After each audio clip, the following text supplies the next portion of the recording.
Hi everyone, good morning po sa bawat isa. So ngayong araw na ito, tayo po ay nagpapasalamat sa Panginoon sa opportunity na ibinigay sa atin ng Panginoon. So starting today ay magkakaroon po tayo ng broadcast. At ang broadcast pong ito ay patungkol po sa about the seven last word of our Lord Jesus Christ. Amen. So yun po yung ating pag-aaralan po. So yun po yung broadcast natin simula ngayong Miyerkules hanggang Sabado. So sa bawat araw ay magkakaroon po tayo ng pag-aaral patungkol po sa 7 wika ng ating Panginoon bago po siya nawalan ng hininga doon po sa krus ng Kalbaryo. So, mapalad po tayo at binigyan tayo ng pagkakataon ng Panginoon na makapag-broadcast sa araw na ito. Kaya subaybayan po natin ang ating broadcast. Ang unang broadcast po natin ay 10:30 in the morning. And then, pangalawang broadcast po natin sa araw na ito ay 3 o 4:30 in the afternoon. Okay, so abangan po natin yan. At yan po ay hanggang Sabado. So nice ko pong maglaan ng panahon at ibahagi po sa inyo ang kahalagahan ng 7 wika ng ating Panginoong Hesus bago po siya nalagutan ng hininga doon po sa krus ng Kalbaryo. Amen. Kaya mapalad po tayo sa araw na ito na binigyan tayo ni Lord ng opportunity at nangusap nga po si Lord sa akin na ito ay aking pong i-broadcast through sa ating pong FB feeds or ating pong sa pamagitan po ng live streaming. Kaya wag po kayong papalya. Amen. So dahil sa week na ito ay ginugunita yung tinatawag nilang Semana Santa or mahal na araw. Amen. Pero sa ating pong mga anak ng Diyos ay laging mahal ang araw. Amen. At si Jesus po ay hindi na po namamatay tuwing mahal na araw. Siya po ay nanatiling buhay magpakailanman. Minsan lang po siya namatay. Amen. At hindi na siya kailanman mamamatay pa. Okay. Kaya yun, abangan po ninyo, subaybayan po natin ang ating pong broadcast na ito simula ngayong araw na ito hanggang Sabado. So unang broadcast natin ngayong araw ay 10:30, every 10:30 in the morning, araw-araw. Dalawang broadcast natin, isa sa hapon 4 o 4:30 PM until Saturday. Amen. So, purihin ang Diyos. So, ako po ang iyong lingkod, si Pastor Charlie Dacotanan ng Jesus Christ Saves Global Outreach Church, Camarin Family. So, for the first time po natin ito gagawin. So, masunurin lang tayo kay Lord na ang mga pagkakataong ito ay hindi masayang ang mga panahon na ibinigay sa atin ng Diyos. Amen. Na tayo ay makapagbahagi ng Kanyang salita. Okay. So, ngayong umaga ay pupunta na tayo sa ating pag-aaral about the 7 last word of Jesus Christ. Amen. Bago siya nalagutan ng hininga. So, ang broadcast po natin ito ay kukonsumo po tayo ng maybe mga 30 to 40 minutes. Amen. O maybe hindi pa abutin ng 30 o 40 minutes. Okay. So, yun po ang ating gagawin ngayong araw na ito. So, bago ang lahat, tayo po muna ay yumuko at manalangin. Okay, Lord, thank you this morning for this great opportunity and great privilege na kami, Panginoon, ay makapag-broadcast through FB Live sa aming pong live streaming, Panginoon, sa social media. Lord, we thank you, Panginoon, na binigyan mo kami ng pagkakataon ng for the first time po namin itong gagawin for your greater glory. Maraming salamat po, Diyos, sa mga uhaw sa iyong mga salita na sumusubaybay dito sa aming broadcast, Panginoon, about the 7 last word of Jesus Christ sa krus ng Kalbaryo bago siya nalagutan ng hininga. Salamat po ngayong umaga. Pagpalain nyo ang lahat po ng mga susubaybay dito, Panginoon, sa broadcast na ito. In Jesus' name, O Lord. Pinupuri ka namin at pinapasalamatan sa iyong kabutihan at ini-include namin patuloy sa prayer ang aming bansa na malusaw na ng ganap, ma-eradicate na at maanahilit na ang COVID-19 na ito. Nang sa gayon ay wala nang ma-infect at mamatay ng mamayang Pilipino. In Jesus' name, hallelujah, at matigil na mga lockdown at dalangin din po namin na hindi na po mag-extend pa ang mga isikyong ito. In Jesus' name, at nawa, ipuin niyo po ang aming gobyerno na wag na po nilang idamay ang mga simbahan mo, Panginoon, na i-lockdown. In Jesus' name, dahil nagpapatupad naman po ang mga simbahan ng mga health protocol.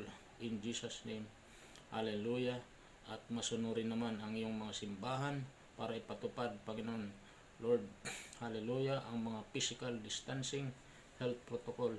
In Jesus' name, salamat po. Patuloy mong pangunahan ang mga namumuno sa bansang ito. Ang banal na takot sa iyo ay lagay mo sa kanilang puso, maghari sa kanilang puso. In Jesus' name, lalo na po ang aming Pangulo, mga namumuno sa bansang ito at ang kanyang buong kabinete at ang lahat ng mga nasa pamahalaan. Ingatan nyo rin po sila. In Jesus' name, salamat po. Kasama ng mga frontliners, mga doctors, mga nurses, ingatan nyo rin po sila. Salamat po sa umagang ito, Diyos. Inaangkin na po namin ang kasagutan mo sa aming mga prayers, Lord. Bless niyo po ang aming bansang Pilipinas mula Luzon, Visayas at Mindanao at patuloy na paunlarin din po ang ekonomiya ng aming bansa. In Jesus' name, salamat po. Walang patid ang aming declaration ng bansang ito, Panginoon. Ang bansang Pilipinas ay COVID-free na po. In Jesus' name. In Jesus' name. Mula Luzon, Visayas at Mindanao, hindi kami nagsasawang ideklara. COVID-free na po ang buong bansang Pilipinas. Mula Luzon, Visayas at Mindanao at maging ang buong mundo, Panginoon, ay COVID-free na rin po sa pangalan ni Jesus. Father, we thank you. We glorify your holy name. In Jesus' name. Amen. Amen. Hallelujah. Okay, so this morning ay pupunta po tayo sa ating pag-aaral about the 7 last word of Jesus Christ. Amen. So, ano po ba ang 7 last word ng ating Panginoon? Amen. So, kunin nyo na po ang inyong Bible at makikita po natin ang 7 huling wika ng ating Panginoon. So, akin pong babanggitin muna lahat. Okay? And then, isa-isahin po natin ito bawat araw. Amen. So, dahil po may 4 na araw po tayo, Miyerkules, Huwebes, Biyernes, Sabado, at dahil po 7 ito, okay? So, dapat 7 araw, pero ang 4 na araw lang po ang nalalabi, kaya ang bawat araw po ay magkakaroon tayo ng 2 broadcast.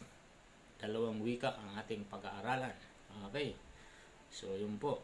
And then yung isang araw ay isang broadcast. Amen. So, yun. So, ano po, saan po ba makikita sa Bible yung 7 wika ng ating Panginoon? Amen. Yung tinatawag na 7 last word of Jesus Christ based on the Bible. Okay? So, una, makikita po natin yung kayong may Bible o may notebook.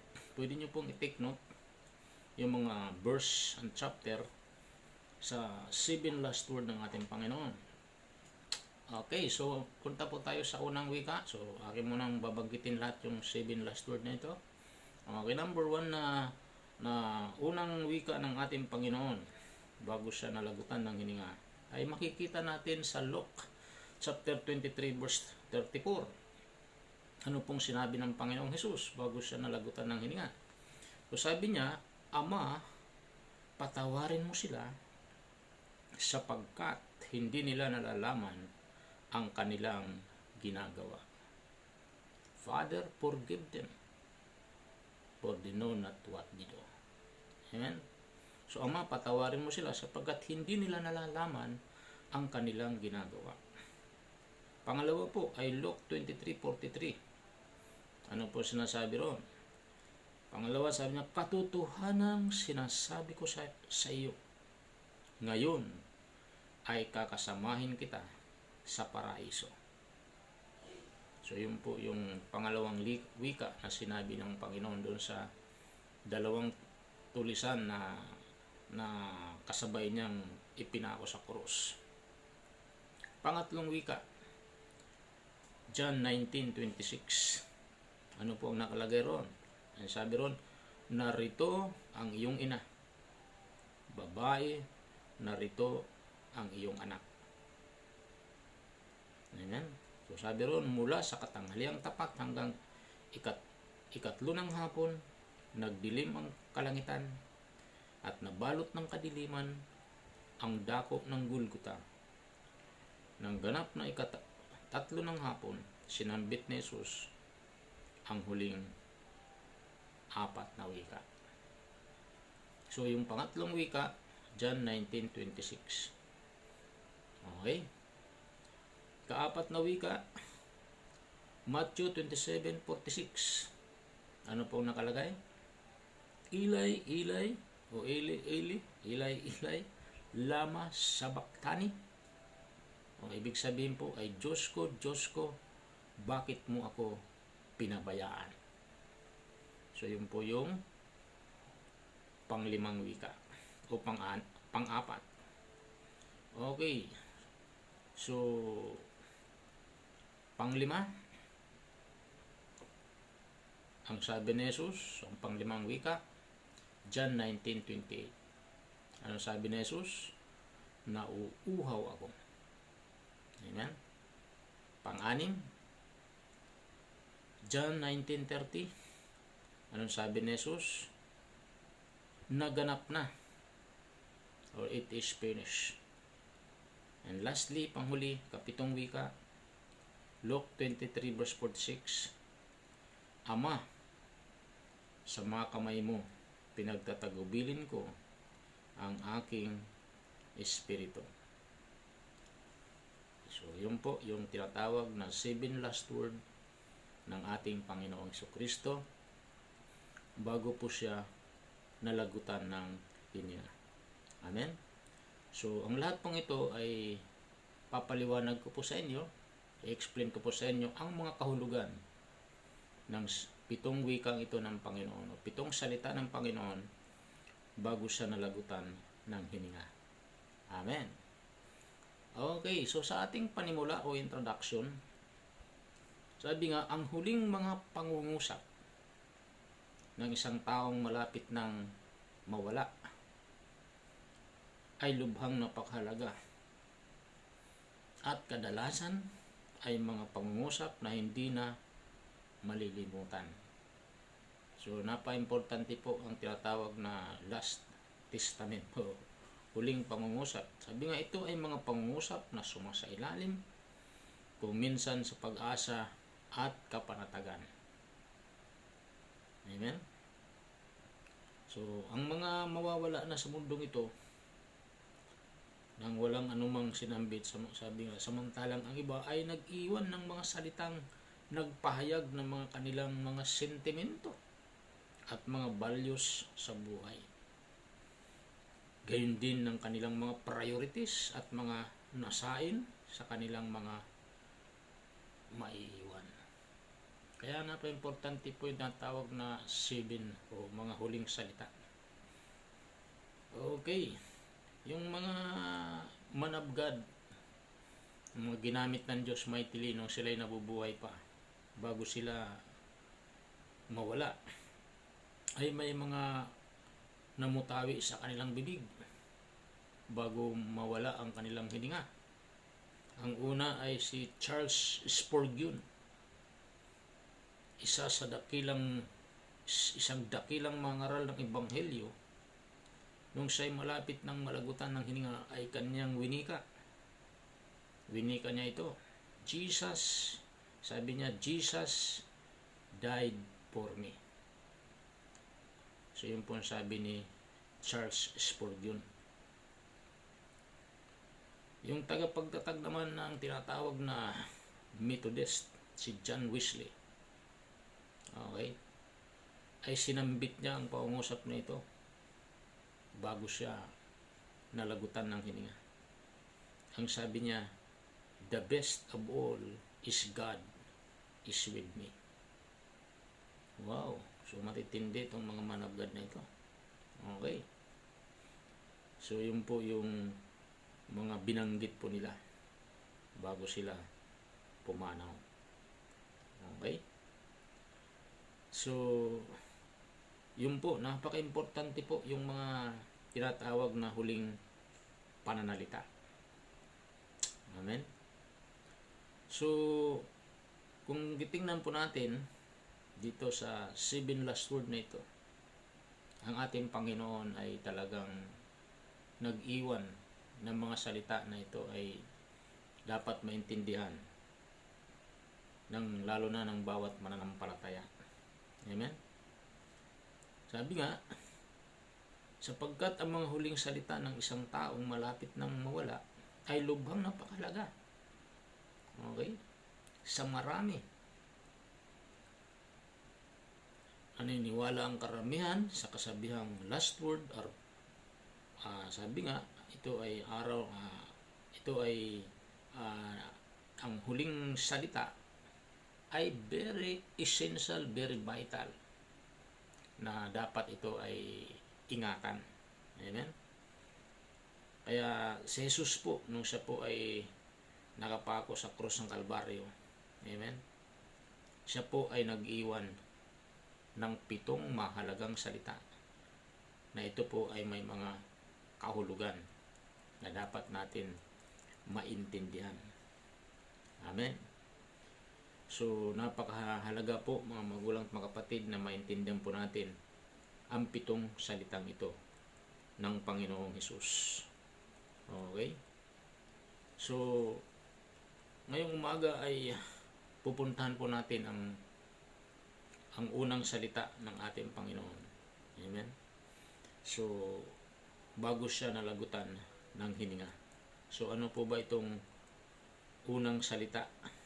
Okay, na binanggit ng ating Panginoon. Ano po ba ang kahulugan ng unang salita na binanggit ng ating Panginoon?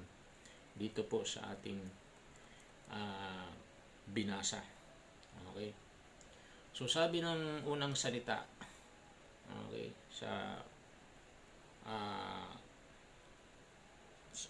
talatang binasa po natin, ito po ay puntahan po natin yung binanggit natin kanina.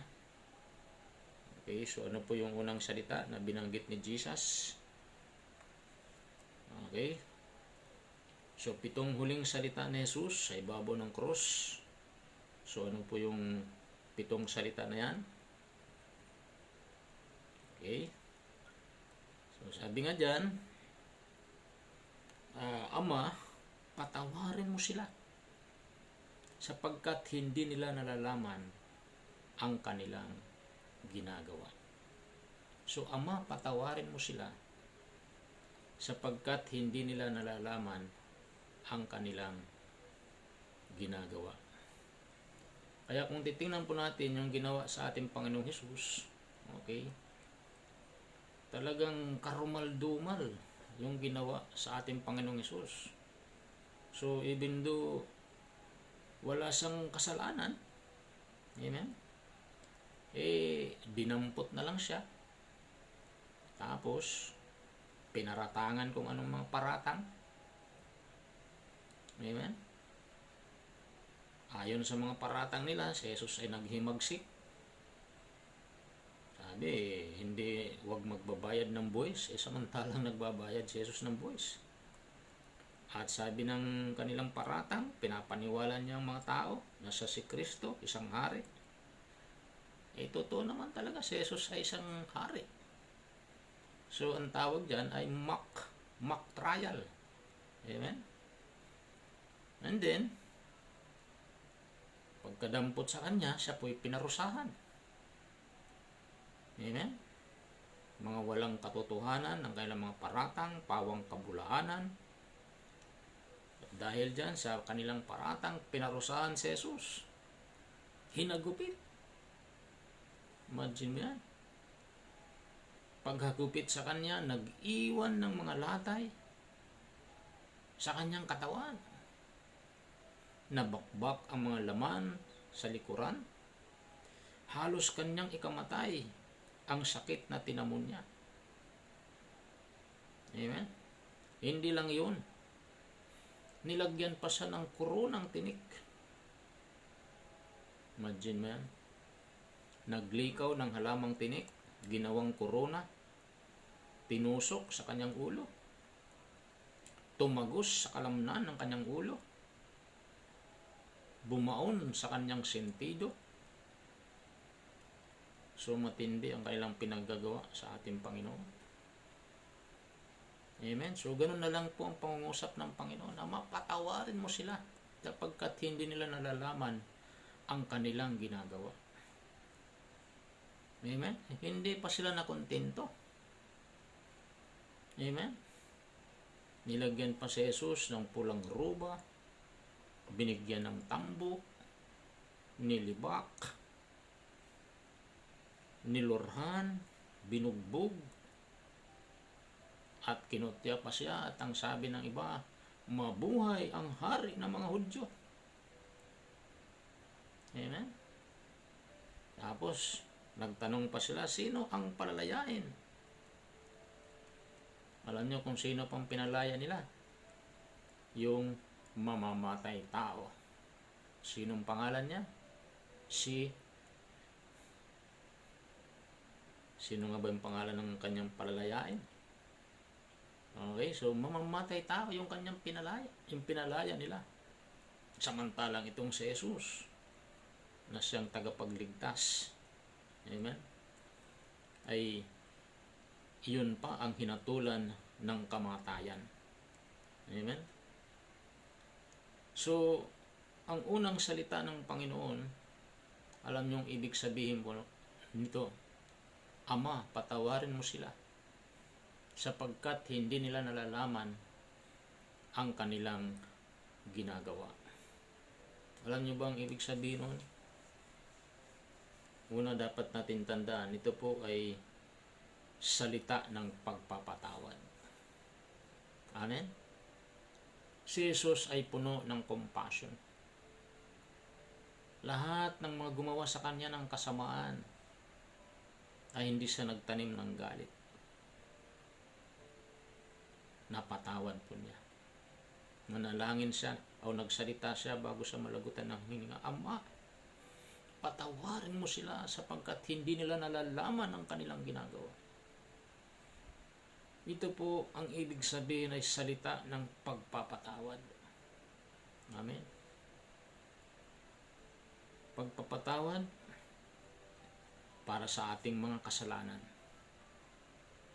1 Peter 3 verse 18 sabi roon, sapagkat si Kristo ay namatay para sa inyo. Namatay siya dahil sa kasalanan ng lahat, ang walang kasalanan para sa mga makasalanan, upang iharap kayo sa Diyos. Siya'y namatay ayon sa laman at muling binuhay ayon sa Espiritu. 1 Corinthians 15:3 sapagkat ibinigay ko sa inyo itong pinakamahalagang aral na tinanggap ko rin. Si Kristo'y namatay dahil sa ating mga kasalanan bilang katuparan ng nasaad sa kasulatan. So ito'y salita ng pagpapatawad. Amen. So lahat tayo ay mga makasalanan. Sabi ng Bible, for all have sinned and fall short of the glory of God. Amen. Lahat ng gumawa kay Jesus, minura siya o nilibak siya, kinantsawan siya, kinotya siya, pero lahat yun kanyang pinatawad. Ikaw ba? May gumawa bang taong mayroong na bang mga gumawa sa iyo ng hindi maganda? May mga tao bang gumawa sa iyo ng hindi maganda? Kinutya ka ba? Minura ka ba? Ginawang ka ba ng masama? Kaya mo ba silang patawarin? Kung si Jesus nagpatawad, amen, kaya rin natin patawarin yan. Sabi nga ni Paul, Philippians 4:13, I can do all things through Christ who strengtheneth me. Kaya natin patawarin ang mga taong gumawa sa atin nang hindi ka nais-nais. dahil si Jesus ay nagpatawad. Amen? So, tandaan po natin, ito ay salita ng pagpapatawad. Ama, patawarin mo sila sapagkat hindi nila nalalaman ang kanilang ginagawa. Salita ng pagpapatawad, una, para sa ating mga kasalanan. Amen? Dahil lahat tayo makasalanan. No one righteous, no not one. Romans 3 verse 10. Walang matuwid, wala kahit isa. Lahat tayo papunta sa dagatang apoy. Pero napakabait ng Diyos. Binigay niyang kanyang buhay para sa iyo at para sa akin. Para tayo mapatawad sa ating mga kasalanan. Amen? Pangalawa, na salita ng pagpapatawad para sa ating katubusan. Amen? Romans 3 verse 25, ang sabi ron, siya ang itinakda ng Diyos na maging handog upang sa pagbubo ng kanyang dugo ay may patawad ang kasalanan ng tao sa pamagitan ng pananalig sa kanya. Amen? So, itinakda ng Diyos ang maging handog upang magbubo ng kanyang dugo ay may patawad ang kasalanan ng tao sa pamagitan ng pananalig sa kanya. So, sa pamagitan ng ating pananalig kay Kristo, mapapatawad ang ating mga kasalanan. Ephesians 1:7, ano sabi ng Bible? Tinubos tayo ni Kristo sa pamagitan ng kanyang kamatayan at sa gayoy pinatawad na ang ating mga kasalanan. Amen? So, yun po ang unang salita ng Panginoon. Ama, patawarin mo sila sapagkat hindi nila nalalaman ang kanilang ginagawa. Amen? So, ito po ang kahulugan nito. Ito ang salita ng pagpapatawad. Una, pagpapatawad para sa ating mga kasalanan.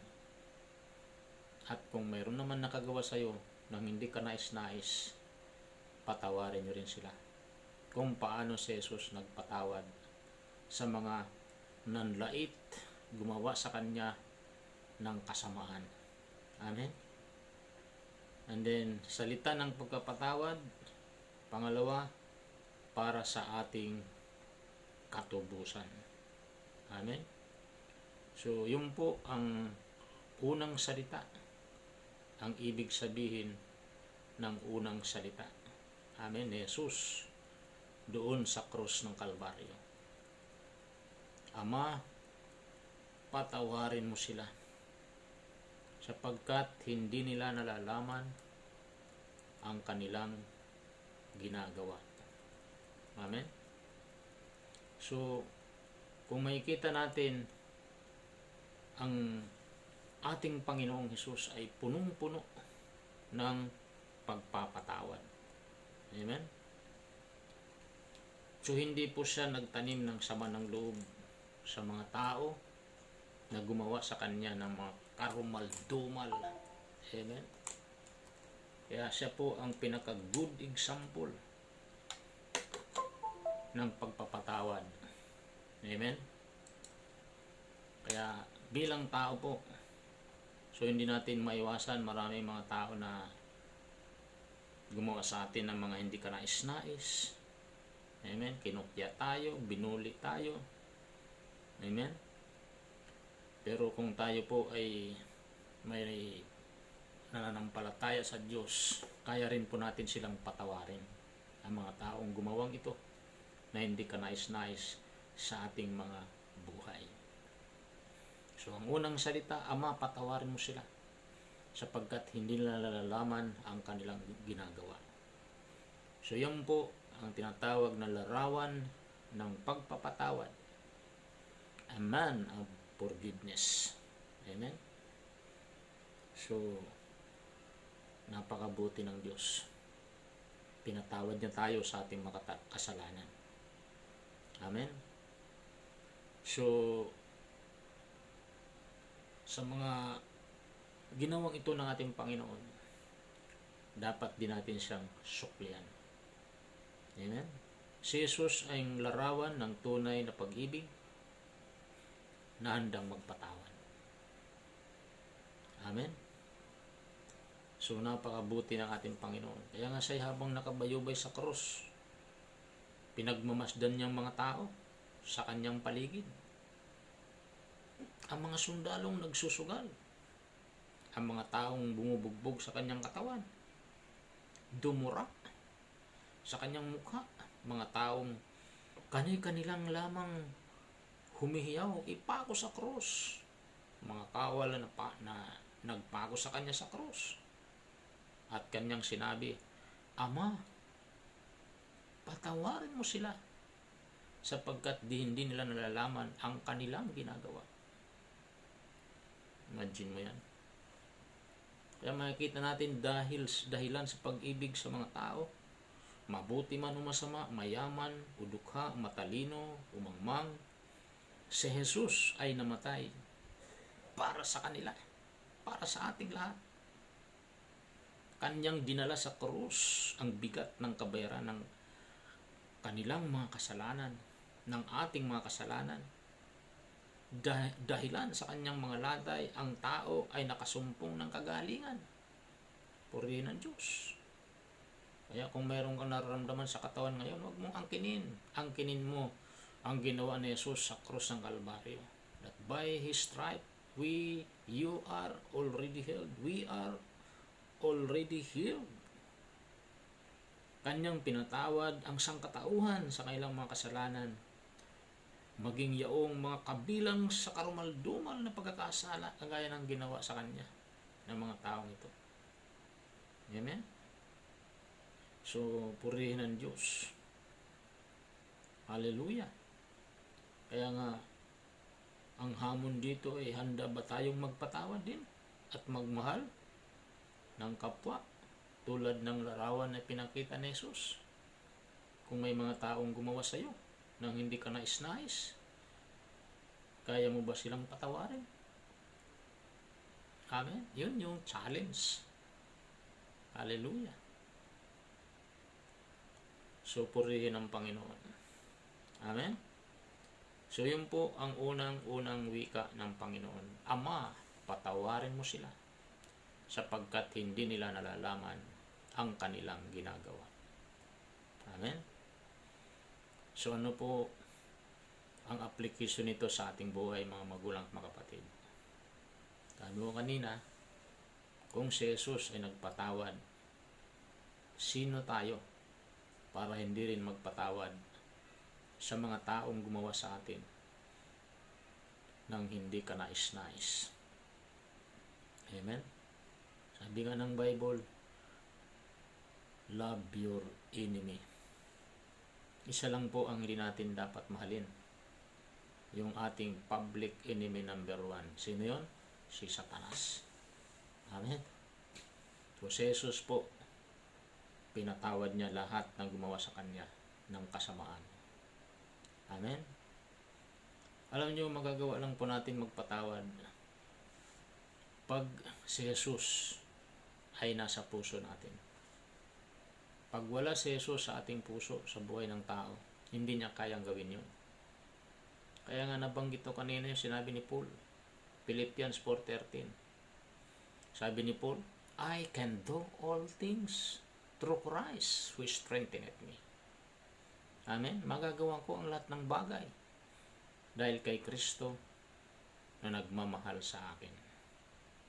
Kaya mga magulang at mga kapatid, pag tinanggap mo si Jesus bilang Lord and Savior ng buhay mo, sure, you can do all things through Christ who strengtheneth you, who strengtheneth us. You can forgive even the unforgivable. You can be loved even the unlovable. Amen? Like Jesus. Kasi hindi na po tayo ang nabubuhay, kundi si Jesus nang nabubuhay sa atin. Kagaya ko. Amen? Maraming taong gumawa sa akin na hindi ka nais-nais. Pero anytime magkita kami, matitingnan ko sa mata sa mata. Amen? Nabanggit ko nga sa inyo, Dati may bumato sa akin dito. Dito, tumama yung bato. Amen?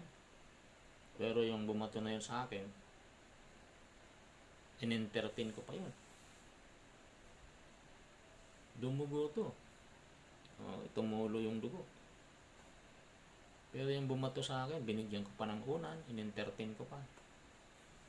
Sa biyaya ng Diyos, sa sarili ko, hindi ko kayang gawin yun. Pero in-apply ko lang po kung ano po nakalagay sa Bible. Love the unlovable. Amen? So kung wala si Kristo sa buhay ng tao, hindi natin kayang gawin yan. Si Jesus, nagawa niyang lahat. Magpatawad sa mga lumait sa Kanya, gumawa sa Kanyang mga karumal-dumal, pinatawad niya, at tayong lahat, minahal niya tayong lahat.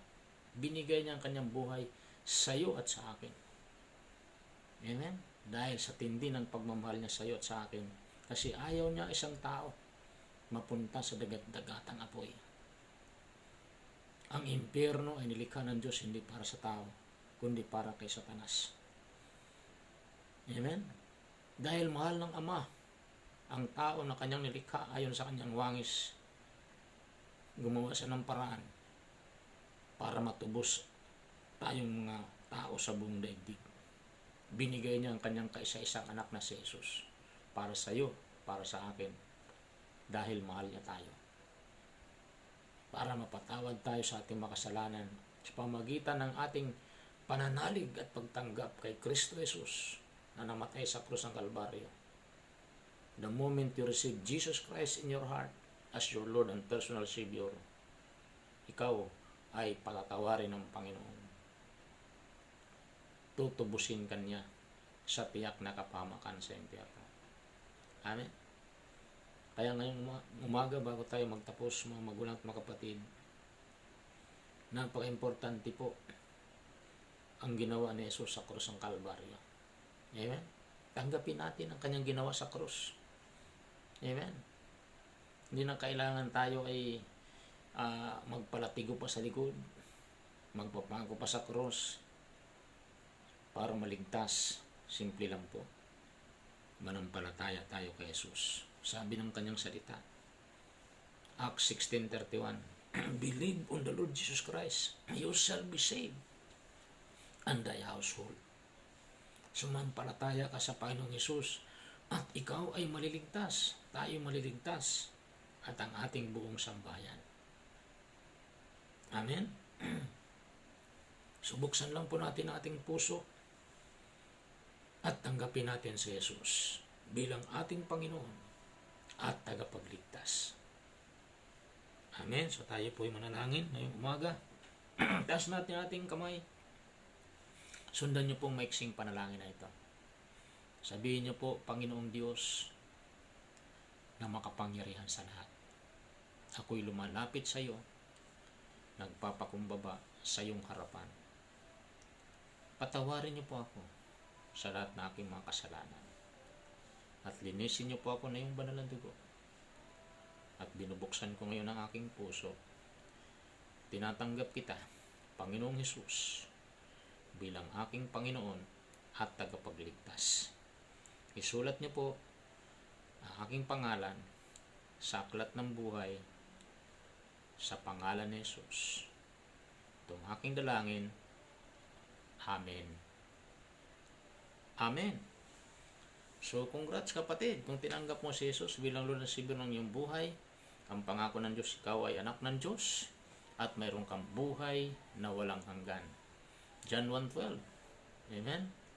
And John 3:16, malinaw po yun. For God so loved the world, He gave His only begotten Son, whosoever believeth in Him should not perish but have eternal life. Amen? So, mayroon ka ng eternal life sa araw na ito. Amen. So, purihin ng Diyos. So, dyan lang po muna tayo nagkatapos sa ating unang broadcast. Amen. Ang unang wika ni Jesus sa krus ng Kalbaryo bago sa nalagutan ng hininga, Ama, patawarin mo sila sapagkat hindi nila nalalaman ang kanilang ginagawa. Amen. So, God bless everyone. So, abangan natin ang pangalawang wika. Okay? Mamayang hapon. Good day. Bye-bye, everyone.